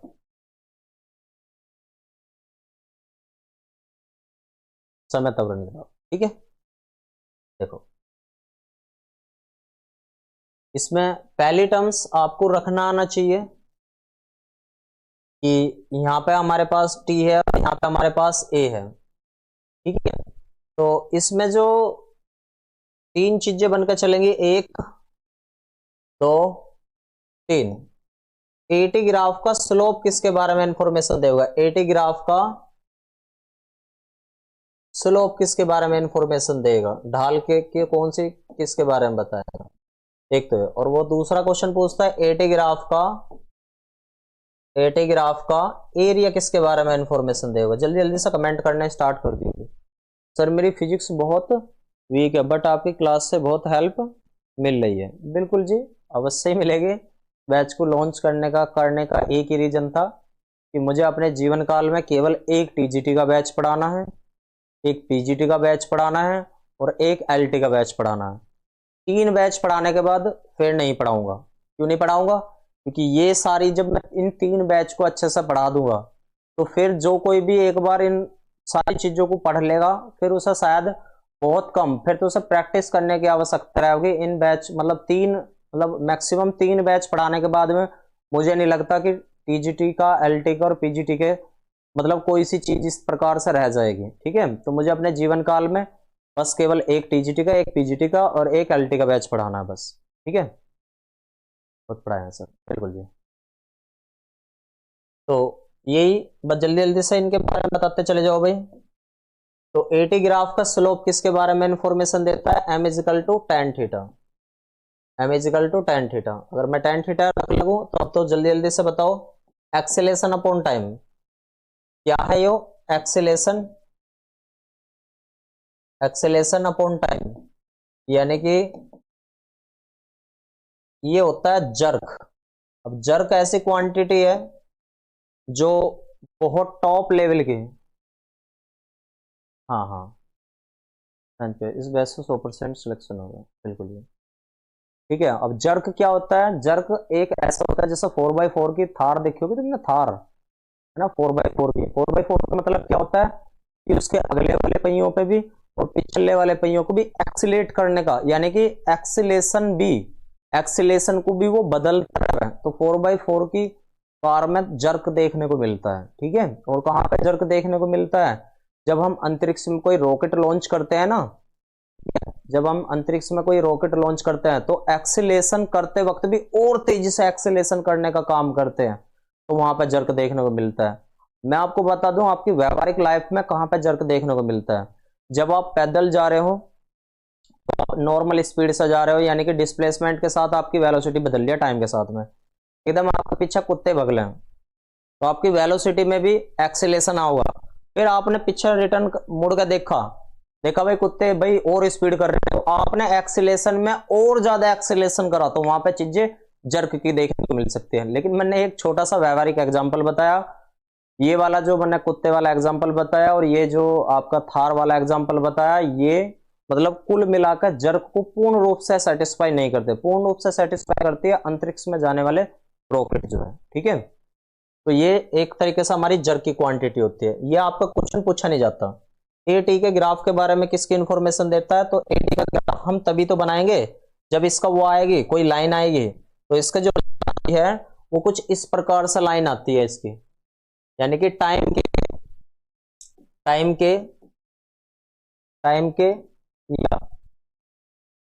के या फिर एक्स एक्सिस के पैरेलल में जो लाइन आती है, हमेशा पैरेलल में लाइन आती है, पैरेलल में जो लाइन आती है, पैरेलल में स्ट्रेट लाइन आती है, स्ट्रेट लाइन आती है। ये किसके बारे में इंफॉर्मेशन देती है? एक्चुअल में जर्क के बारे में। और जर्क को फिजिकल सिग्निफिकेंस इसका धरती पर कोई है ही ना, ठीक है, इसका फिजिकल सिग्निफिकेंस है ही ना। तो इस वजह से इसका एटी ग्राफ देख लेते हैं। तो एटी ग्राफ आप देखोगे तो मैं शेडेड एरिया कर देता हूं इसका, तो यहाँ पे इस तरीके से ही आ जाता है, ठीक है, इस तरीके से आ जाता है। इस शेडेड एरिया को यहाँ से ध्यान से समझेंगे। अब देखो भाई, इस शेडेड एरिया को अगर अच्छे तरीके से देखोगे तो एरिया ऑफ रेक्टेंगल दिखाई दे रहा होगा, एरिया ऑफ रेक्टेंगल दिखाई दे रहा होगा, रेक्टेंगल यानी कि आयत का क्षेत्रफल दिखाई दे रहा होगा। और आयत का क्षेत्रफल जो होता है लेंथ मल्टीप्लाई ब्रेथ, यानी कि लेंथ का काम अगर ए करे टी करे तो ये क्या होगा? वी बाई टी, और ये होगा हमारा टी, और टी से टी कट गया तो ये वी आया। और वी यानी कि ये एग्जाम में क्वेश्चन पूछा जा सकता है कि जो एटी ग्राफ का जो एरिया होता है किसके बारे में इंफॉर्मेशन देता है? वो वेलोसिटी के बारे में इंफॉर्मेशन देता है, ठीक है। जब लोग पीछे पड़ेंगे तो चल नहीं सकता, वो भी भागने लगेगा। हाँ, वही तो जर्क है, ठीक है ना, वही तो जर्क है। और वही आपकी विल पावर है आपकी ना, मतलब 2 साल में ना विल पावर जो है, हाँ, जो आपकी जो है ना, जो आपकी विल पावर है वो थोड़ा सा ना मतलब खोई हुई है। आपको अपने आप को पहचानना, जब आप 10th क्लास में आते थे या जब 12th क्लास में आते थे या आप बचपन में, आप सभी अपने क्लास के टॉपर रहे होंगे या भी विद्यार्थी रहे होंगे। लेकिन अब जैसे जैसे आप कंपटीशन को करने लगे होंगे तब आप केवल एक सीट को ढूंढने लगे होंगे। जब आप उसी अप्रोच के साथ काम करोगे कि हमें जो है ना टॉप रैंक में आना है, टॉप 10 में आना है, टॉप 5 में आना है, उसमें जब इसी अप्रोच के साथ काम करोगे तो 100% सिलेक्शन की गारंटी हो जाती है। जब आप इस तरीके से मन बनाकर पढ़ते हो, अपनी विल पावर को खो कर पढ़ते हो, तो तब आपकी अच्छे तरीके से काम नहीं हो पाता, ठीक है। तो आप सभी जितने भी आप सभी मेधावी टीचर अपनी तैयारी कर रहे हो ना, तुम बहुत टॉप लेवल के स्टूडेंट रहे हो अपनी लाइफ में, तो उसी विल पावर को पहचानना आपको, ठीक है। तो चलो ये वाली बात क्लियर होगी सभी को? हाँ जी बिल्कुल, मैं वही चीज तो बता रहा हूं।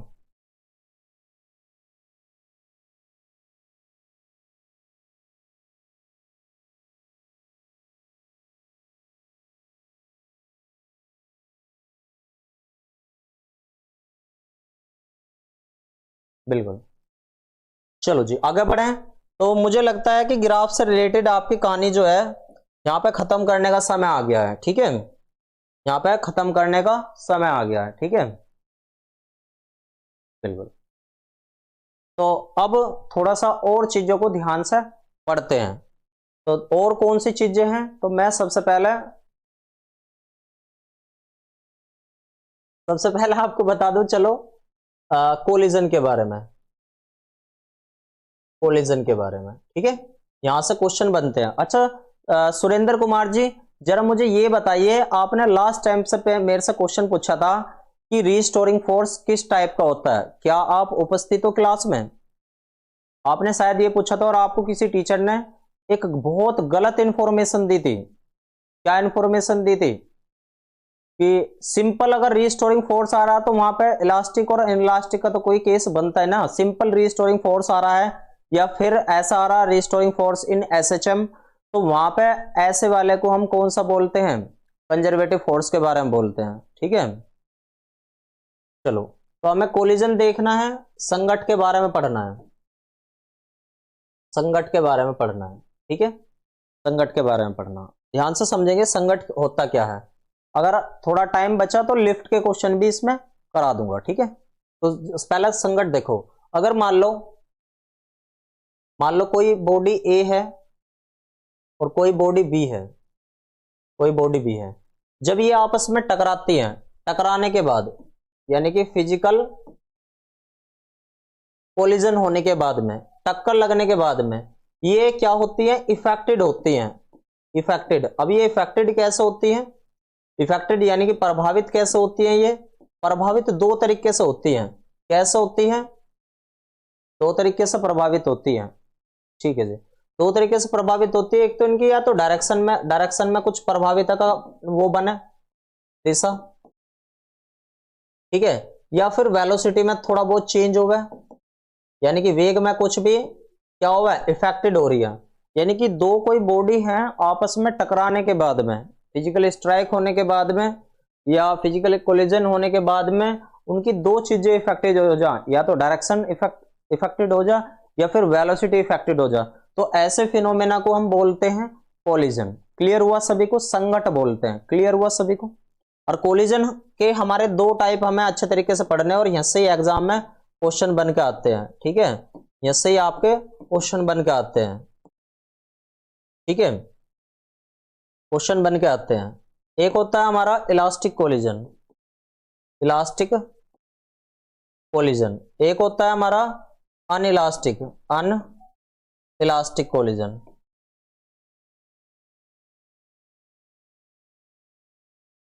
ठीक है भाई। सर भार वाला कंसेप्ट बता दो, भार वाला कंसेप्ट बता दो, कौन सा भार वाला, कौन सा है? समझा नहीं मैं, पवन राजपूत जी एक बार दोबारा से। अच्छा बाहर वाला, बाहर वाला कौन सा? चलो मैं समझ नहीं पा रहा हूं, चलो बता दो। तो इसे बोलते हैं प्रत्यास्थ संघट,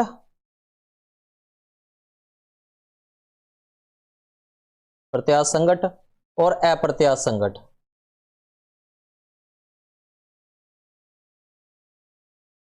संघट, ठीक है जी। तो इनके बारे में अच्छे तरीके से हम डिस्कस कर लेते हैं, ठीक है, इनके बारे में हम डिस्कस कर लेते हैं। तो एक तो होता है हमारा इलास्टिक,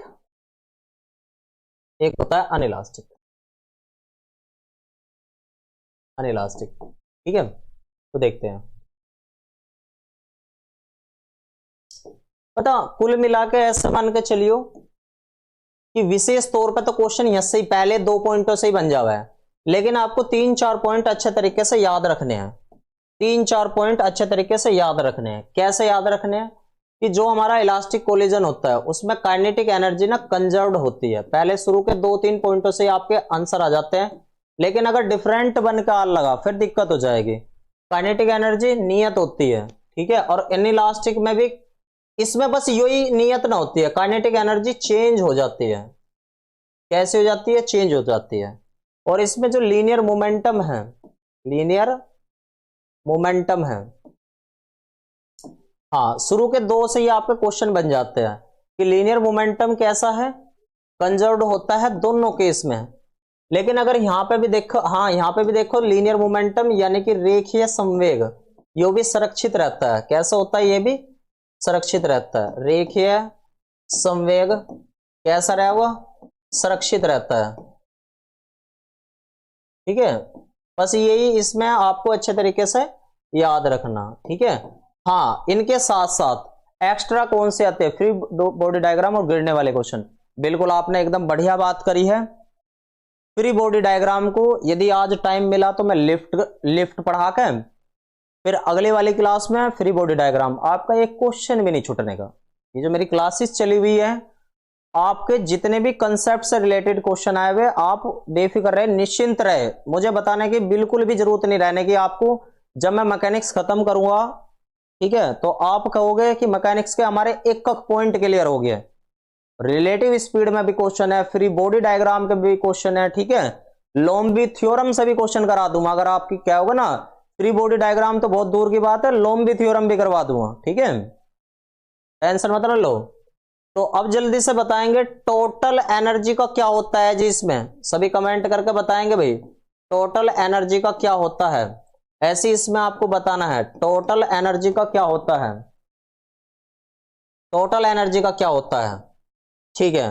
मैकेनिकल एनर्जी क्या चेंज होती है, मैकेनिकल एनर्जी की क्या फॉर्म चेंज होती है, मैकेनिकल एनर्जी की क्या रूप बदलता है, क्या फॉर्म चेंज होती है।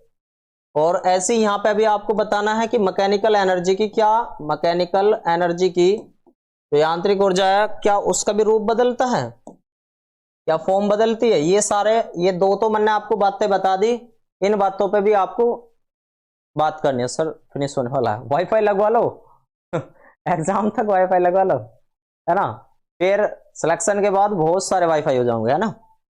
और फिर इलास्टिक कोलिजन का कोई एग्जाम्पल पे बात करेंगे। सभी इनके जल्दी जल्दी से जवाब देना स्टार्ट कर देंगे भाई, और इन पे जवाब देना स्टार्ट कर देंगे सभी, जल्दी जल्दी से कमेंट करो भाई, ठीक है। मैंने अभी आपसे ये पूछा है, इसके बारे में पूछा है, इसके बारे में पूछा है, इसके बारे में पूछा है, इसके बारे में पूछा है। जल्दी जल्दी सर ऐसा पढ़ाएंगे कि एग्जाम तक भी क्वेश्चन छूटे ना, बिल्कुल बेफिक्र रहो।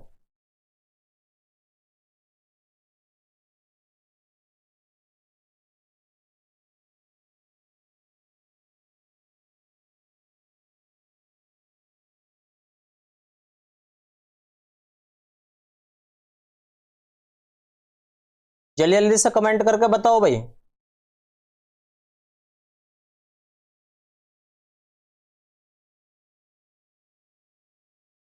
जल्दी से बताओ।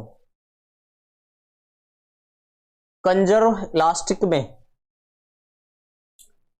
तो टोटल एनर्जी ध्यान रहे कंजर्व्ड होती है, सब इसको पढ़कर जाते हैं, कंजर्व्ड होती है। इसमें भी टोटल एनर्जी कैसी होती है, कंजर्व्ड होती है, ध्यान रहे, क्योंकि वो पोटेंशियल में बन चुकी होती है। और मैकेनिकल एनर्जी की कभी भी फॉर्म नहीं बदलती, no change, no change in any energy form, any energy form, यानी कि इसका यांत्रिक ऊर्जा का कभी कोई रूप नहीं बदलता, यांत्रिक ऊर्जा का सॉरी, ऊर्जा का कभी कोई रूप नहीं बदलता, नहीं बदलता। ठंड गई नहीं है अभी जरूरत है ऐसे यहां पे देखोगे इसमें मैकेनिकल एनर्जी के फॉर्म बदल जाती है। यांत्रिक ऊर्जा का, यांत्रिक ऊर्जा यानी कि मैकेनिकल एनर्जी, यांत्रिक ऊर्जा का रूप बदल जाता है अन्य ऊर्जा में, रूप बदल जाता है अन्य ऊर्जा में, ठीक है। जितना भी हमारा इलास्टिक कोलिजन होता है, इसमें इलास्टिक कांस्टेंट की वैल्यू ई की वैल्यू होती है 1, ठीक है। और इसमें अनइलास्टिक में ई की वैल्यू जो है 0 से तो ज्यादा रहेगी, लेकिन 1 से कम रहेगी, ठीक है, इन इलास्टिक में। लेकिन अगर मैं कह लगू परफेक्टली इन इलास्टिक की बात कर लगू, परफेक्टली इन इलास्टिक की बात कर लगू, तो स्मॉल ई की वैल्यू रहेगी 0। अब स्मॉल ई क्या है, स्मॉल ई को बोलते हैं इलास्टिक कोफिशिएंट। अब इलास्टिक कोफिशिएंट कैसा काम करता है हमारा, ई की वैल्यू होती है -v1 - v2 upon u1 - u2। इसकी जरूरत नहीं पड़ेगी आपको, इसकी जरूरत पड़ सकती है, इसकी जरूरत पड़ सकती है, इसकी जरूरत पड़ सकती है, ठीक है, ये इलास्टिक कोलिजन हो गया। ठीक है, वाईफाई की नो टेंशन, इलास्टिक घर भी देखना होता है। बिल्कुल श्वेता पटेल जी, बिल्कुल सही कह रहे हो आप। Sir today you are looking very happy. चलो जल्दी जल्दी से बताओ भाई, कोई दिक्कत? सभी एक बार ये से लिख देंगे, फिर आगे बढ़ता हूं मैं। ठीक है, आगे बढ़ता हूं और फिर और कहानी बताता हूं इलास्टिक और अनइलास्टिक की। ठीक है, इलास्टिक की और अनइलास्टिक की, सभी ये से लिख देंगे। ठीक है, एक साइड में दोबारा से इलास्टिक लिखेंगे, इलास्टिक और इन इलास्टिक, इन इलास्टिक यानी कि प्रत्यास्थ और अप्रत्यास्थ।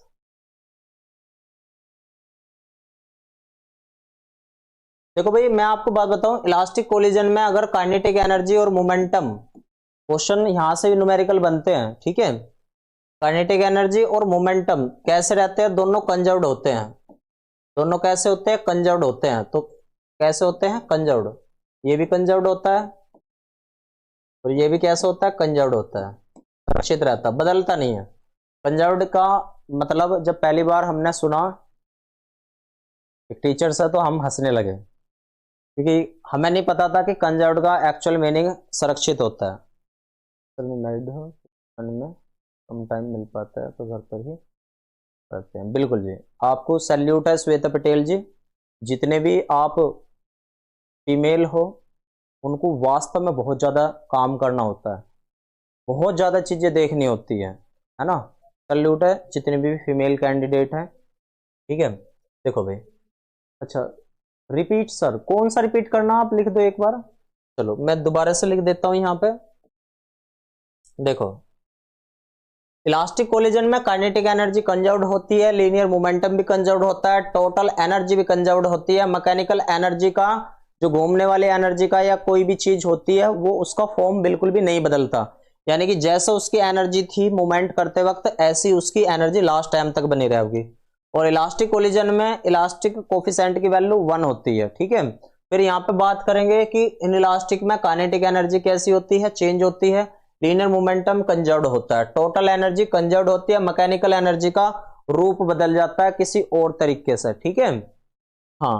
और इसमें जो इलास्टिक, इन इलास्टिक के लिए मैं यहां लिख देता हूं, इन इलास्टिक के लिए, इन इलास्टिक के लिए ई की वैल्यू जो है 0 से बड़ी रहेगी, 1 से कम रहेगी। लेकिन परफेक्टली इन इलास्टिक के लिए, पूर्ण अप्रत्यास्थ के लिए हो, पूर्ण अप्रत्यास्थ के लिए हो, स्मॉल ई की वैल्यू कैसे रहेगी? 0 रहेगी। ठीक है, क्लियर हो गया होगा।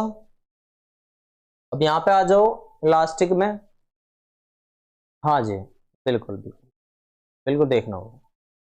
तो काइनेटिक एनर्जी कंजर्व्ड है, तो इसका क्या मतलब है? काइनेटिक एनर्जी पहले की, काइनेटिक एनर्जी, चलो मैं इसे थोड़ा सा यहां पे ले लेता हूं न्यूमेरिकल। देखो पढ़ तो लेते हैं, न्यूमेरिकल नहीं बन पाते, तो उसका रीजन यही है कि आप ना अच्छे तरीके से यहाँ पे डिस्कस नहीं करा होगा उस पॉइंट को। ठीक है, और फिर अच्छे तरीके से चीजें, अब देखो न्यूमेरिकल बनने का ही फॉर्मेट बता रहा हूं, यहां से न्यूमेरिकल का ही फॉर्मेट। काइनेटिक एनर्जी कंजर्व्ड होने का मतलब है काइनेटिक एनर्जी पहले की, काइनेटिक एनर्जी पहले की और काइनेटिक एनर्जी बाद की, आफ्टर बिफोर। ठीक है, तो काइनेटिक एनर्जी पहले की कितनी है? तो kinetic energy half m1 u1 का square plus half m2 u2 का square is equal to 1/2 m1 v1 का स्क्वायर प्लस 1/2 m2 v2 का स्क्वायर। ये आपको फॉर्मूला लगाना है इलास्टिक कोलिजन के लिए। ठीक है, और ऐसे ही इसमें वो लीनियर मोमेंटम कैसा होता है? लीनियर मोमेंटम कैसा होता है? कंजर्व्ड होता है। अब लीनियर मोमेंटम का सभी ने फॉर्मूला पढ़ रखा होगा अच्छे तरीके से, m1v1 है ना। तो यहाँ m1u1 plus m2u2 is equal to m1v1 plus m2v2, क्योंकि कंजर्व्ड है यहाँ पे। तो न्यूमेरिकल करते वक्त ज्यादातर ये फॉर्मूले का प्रयोग करते हैं। सर 11 बजे तक सर लाइब्रेरी में है, 11 बजे तक लाइब्रेरी सर आप वेट करते रहे, जिससे कि बिना नेट के भी क्लास चल, वो कब होगा? हाँ जी, मैं एक इंफॉर्मेशन आपको देने वाला था कि बिना नेट के भी ना एक सुविधा मिलने वाली है। मैं कंपनी से बात करता हूँ एक बार कि मतलब जो इंटरनेट जिस क्षेत्र में नहीं है वहां भी अगर आप क्लास देखना चाहो तो मतलब देख सकते हो। बस वो मैं बात कर रहा हूँ उसके बाद बारे में, ठीक है। इधर देखो कि काइनेटिक एनर्जी इसमें जो है कंजर्व्ड नहीं होती, काइनेटिक एनर्जी कंजर्व्ड नहीं होती। तो इसका मतलब है इस केस में क्या हो सकता है, इस केस में क्या हो सकता है कि जो काइनेटिक एनर्जी पहले की है वो काइनेटिक एनर्जी बाद की नहीं होगी, यानी कि कोई सी एक टर्म्स रेस्ट में आ जाएगी। काइनेटिक एनर्जी बाद की एक टर्म्स रेस्ट में आ जाएगी। जैसे कैसे रेस्ट में आएगी वो चीज बता दे रहा हूं। m1u1 का स्क्वायर मान लो ऐसा लिख दिया, मैंने सिंपल लिख दिया, हाफ m1v1 का स्क्वायर प्लस हाफ m2v2 का स्क्वायर ऐसा लिख दिया। सपोज करो मैंने ऐसा लिख दिया तो ये वाली टर्म्स कैसा चेंज होने वाली है, वो कह देगा कि जो है ना मतलब कोलिजन होने के बाद में, कोलिजन होने के बाद में,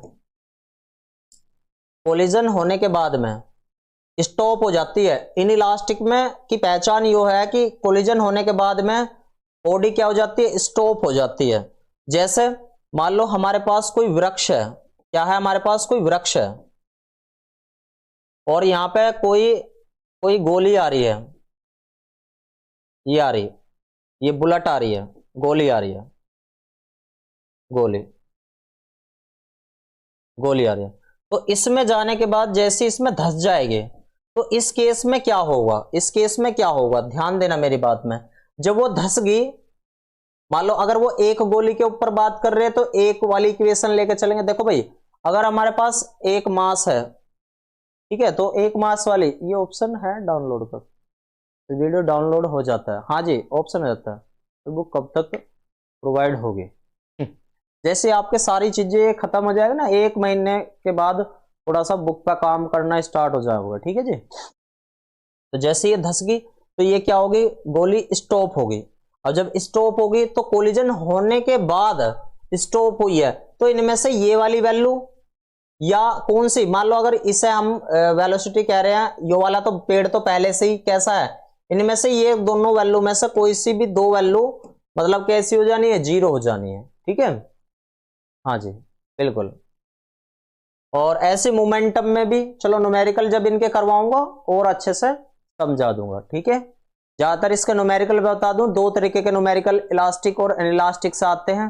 पहला न्यूमेरिकल बन के आता है कि मान लो कोई दो चीज, मान लो एक कोई वस्तु थी उसमें आकर वो धस गई, मतलब धसी ना मतलब उसमें जैसे स्ट्राइक करा तो वो सेम वेलोसिटी से चलने लगी, यानी कि ये m1 की कुछ वेलोसिटी होगी, m2 की कुछ वेलोसिटी होगी, जैसे कोलिजन हुआ ये संयुक्त वेग से चलने लगी। एक टाइप का ये क्वेश्चन आता है। दूसरे टाइप का क्वेश्चन आता है कोई गोली आकर उसमें क्या हुआ, धस गई, तो इस टाइप का एक क्वेश्चन आता है कि जो एक बम है उसके 3 हिस्से हुए, तो तब मतलब इसमें 3 तरह के क्वेश्चन न्यूमेरिकल आते हैं। जब मैं आपको करवाऊंगा मैं आपको वहां से बता दूंगा। 3 कोलिजन में से 3 टाइप के न्यूमेरिकल बनने की संभावना है। तो पहले संभावना है कंपाउंड वेलोसिटी से रिलेटेड, कंपाउंड वेलोसिटी से रिलेटेड कि दो चीज आपस में टकराई और वो संयुक्त वेग से चलने लगी। एक तो यहां से क्वेश्चन पूछा जाता है संयुक्त वेग से, एक जो है बिल्कुल स्टॉप कंडीशन से, ठीक है, रुकी हुई कंडीशन से। एक कंडीशन है बॉम्ब के, ठीक है, बॉम्ब के मान लो चीतड़े उड़े, ये 3 हिस्सों में गए, 3 हिस्सों में गए, मान लो ये 6 किलो का था, ये 2 किलो का बना, 2 किलो के सेम सेम, इनकी वेलोसिटी से रिलेटेड इससे, तो बॉम्ब के रिलेटेड क्वेश्चन पूछे जाते हैं। 3 तरीके के न्यूमेरिकल बनने वाले हैं, नहीं मिल पाएगी बुक एग्जाम से पहले अब मतलब एक छोटा सा मार्जिनल चार्ज रख के उसको बुक आपको प्रोवाइड हो जाएगी, क्योंकि वो छोटा सा मार्जिनल चार्ज इस वजह से रखना होता है कि उसमें कुरियर वगैरह भी सारी चीजें होती है और बाकी बहुत सारी ऐसी चीजें हैं, पर इतना मार्जिनल चार्ज बहुत छोटा सा रहने वाला है। अगर मान लो 2022 वाले को वे प्रोवाइड हो पाई तो टाइम मिल, इस चीज में टाइम मिला तो, ठीक है। तो ऐसे 3 तरह के क्वेश्चन मिलेंगे, ठीक है भाई। जल्दी से बताओ इलास्टिक अनइलास्टिक का समझ में आया सभी को, जल्दी से बताओ इलास्टिक अनइलास्टिक का समझ में आया सभी को।